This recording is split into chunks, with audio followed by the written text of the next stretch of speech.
మళ్ళీ తేడా వచ్చేస్తుంది. అంత తెలవట్లా. నెక్కు అది కచ్చికలు పెట్టమని చెప్పిన కచ్చిక పెట్టిన తర్వాత అది కుట్టిప్పమన్నా కదా, ఏం చేసినావు? కుట్టిప్పుల అయ్యో కుట్టిప్పకుండా ఇది ఈ నుంచి కుట్టు కనిపించకుండా ఆ ఏదైతే చిన్నది డ్రాప్ అయిందో దాని మీద ఇలా పక్కకు లాగేసాను. ఏది తెలవట్లే. నేనేమో కుట్టిప్పి మళ్ళీ లోపలికి ఫీజింగ్ వేసి జరుపుదామని చెప్పి కుట్టిప్పుమని నేను డ్రెస్ కటింగ్ చేస్తాను పోయినా.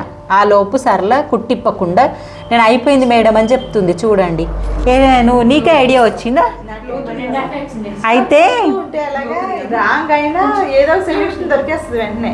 కానీ చిన్న ఘాటు పడ్డది కాబట్టి సరిపోయింది. చిన్నది కాబట్టి. అదే పెద్దదైతే మనకి ఏదో చేయవలసి వచ్చును. అది తెలవట్లా. దీన్ని నేను లోపలికి అనుగుడు కుట్టేయమన్నా కదా, ఇప్పుడు మొత్తం మీది నుంచి కుట్టేసుకొచ్చింది. దానివల్ల ప్రాబ్లం ఏం కాదు, మన కుట్టు కనబడుతుంది అంతే. కానీ ఇక్కడ మాత్రం ప్రాబ్లం సాల్వ్ అయిపోయింది. అయితే సర్లా సూపర్. ఇంకా నువ్వు ఇట్లా తెలిసి ఉండాలి మనకు కొంచెం అనేది. సరే ఇప్పుడు అది పెట్టేసి పక్కన పెట్టేసేయి. ఇంకా